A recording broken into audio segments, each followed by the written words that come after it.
வணக்கம் and welcome to அம்மா சமையல் கட்டை. இன்றைக்கி அம்மா சமையல் கட்டு சேனலில் நம்ம என்ன ரெசிபி பார்க்க போகிறோன்னா மாங்காய் பச்சடி.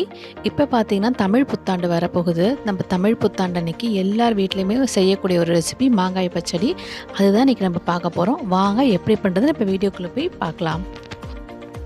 இப்போ ஒரு கடாய் நான் வச்சுருக்கேன். கடாய் காஞ்ச உடனே 1 டேபிள் ஸ்பூன் அளவுக்கு நான் நல்லெண்ணெய் ஊற்றிக்கிறேன். எண்ணெய் காஞ்சதும் 1 டீஸ்பூன் அளவு கடுகு போட்டுக்கலாம்.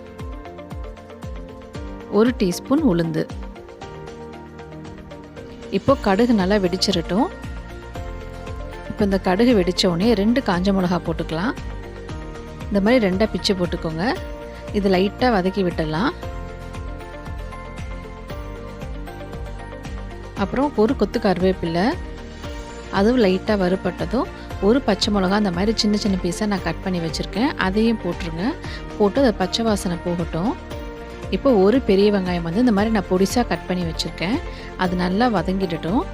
இதுக்கு பார்த்தீங்கன்னா வெங்காயம் லைட்டாக கலர் சேஞ்ச் ஆகிற அளவுக்கு வதக்கினா போதும்.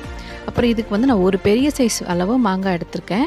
அது நல்லா தோல் எடுத்துகிட்டு இந்த மாதிரி சின்ன சின்ன பீஸாக நான் கட் பண்ணி வச்சுருக்கேன். இப்போ இதில் நம்ம சேர்த்துடலாம். சேர்த்துட்டு ஒரு 1 டீஸ்பூன் அளவுக்கு நான் மஞ்சள்தூள் போட்டுக்கிறேன். அப்புறம் உப்பு கொஞ்சமாக நான் சேர்த்துக்கிறேன். சேர்த்துட்டு இப்போ அதை நல்லா கிளறி விட்டுருங்க. இப்போ நம்ம மாங்காய் வேகிறதுக்கு ஒரு 1/2 டம்ளர் அளவுக்கு நம்ம தண்ணி சேர்த்துக்க போகிறோம். தண்ணி சேர்த்தாச்சு. இப்போ இதை நல்லா கிளறிட்டு ஒரு மூடி போட்டு மூடி வச்சிடலாம். இது ஒரு 5 நிமிஷம் தாங்க ஆகும் வேகிறதுக்கு. இப்போ கிளறியாச்சு. ஒரு மூடி போட்டு மூடி வச்சிடலாம். இப்போ பாருங்கள், 5 நிமிஷத்துக்கு அப்புறம் நல்லா மாங்காய் வெந்துடுச்சு. இன்னும் ஒரு 2 நிமிஷம் இருந்தால் போதும், நல்லா குழைவாக வந்துடும். இப்போ இதை ஒரு 2 நிமிஷம் மூடி போட்டு அப்படியே வச்சிடலாம். இப்போ இதுக்கு பார்த்தீங்கன்னா நான் 1 கப் அளவு வெல்லம் எடுத்திருக்கேன். ஏன்னா நான் எடுத்த மாங்காய் பார்த்தீங்கன்னா நல்ல ஒரு புளிப்பாக இருந்துச்சு. அதனால் நான் 1 கப் அளவு எடுத்திருக்கேன். இப்போ நீங்கள் எடுத்திருக்க மாங்காய் கொஞ்சம் புளிப்பு கம்மியாக இருந்தது அப்படின்னா இதை விட கொஞ்சமாக வெல்லத்தை கம்மி பண்ணி நீங்கள் சேர்த்துக்கலாம். நம்ம வெல்லத்தை நல்லா இடிச்சிட்டு சேர்த்துக்கலாம். நீங்கள் வெல்லத்துக்கு பதிலாக நாட்டு சர்க்கரை இருந்தால் நாட்டு சர்க்கரை கூட நம்ம சேர்த்துக்கலாம். இப்போ 2 நிமிஷத்துக்கு அப்புறம் மாங்காய் நல்லா குழஞ்சி வந்துடுச்சு. இப்போ நம்ம அதில் வெல்லத்தையும் சேர்த்தாச்சு. இப்போ வெல்லத்தை சேர்த்துட்டு நல்லா அதை கிளறி விட்டுக்கலாம்.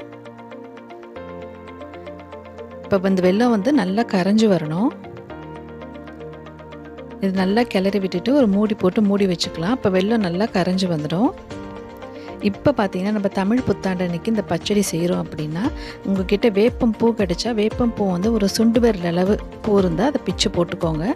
நம்ம எதுக்காக வேப்பம்பூ சேர்க்குறோம் அப்படின்னா நம்ம தமிழ் புத்தாண்டு அன்றைக்கி செய்கிற மாங்காய் பச்சடியில் பார்த்திங்கன்னா இனிப்பு, புளிப்பு, காரம் இந்த மாதிரி எல்லா சுவையும் இருக்குது. அதில் கசப்பும் இருக்கணும் அப்படிங்கிறதுனால தான் ஒரு சாஸ்திரத்துக்காக தான் வேப்பம்பூ சேர்க்குறாங்க. உங்கள்கிட்ட அன்றைக்கி வேப்பம்பூ கிடச்சா அன்றைக்கி மட்டும் சேர்த்துக்கோங்க. மற்ற சாதாரண நாளில் செய்யும் போது நீங்கள் இந்த வேப்பம்பூ சேர்க்கணுன்னு அவசியம் இல்லை. நம்ம வேப்பம்பூவை எப்போ சேர்க்கணும் அப்படின்னா நம்ம வெல்லம்லாம் சேர்க்குறோம்ல, வெல்லம் சேர்த்து நல்லா கிளறி விட்டோன்னா அப்போவே நம்ம வேப்பம்பூவை சேர்த்துக்கலாம். இப்போ இது ஒரு மூடி போட்டு 2 நிமிஷம் போல் மூடி வச்சிடலாம். இப்போ 2 நிமிஷத்துக்கு அப்புறம் இப்படி தான் இருக்குது.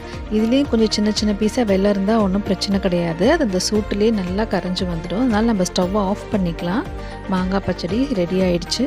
இந்த மாங்காய் பச்சடியை நீங்களும் ட்ரை பண்ணி பாருங்கள். ட்ரை பண்ணி பார்த்துட்டு உங்களுக்கு பிடிச்சிருந்துச்சுன்னா அம்மா சமையல் கட்டு சேனலை சப்ஸ்கிரைப் பண்ண மறக்காதீங்க. லைக் பண்ணுங்கள், ஷேர் பண்ணிக்கோங்க. தேங்க்யூ.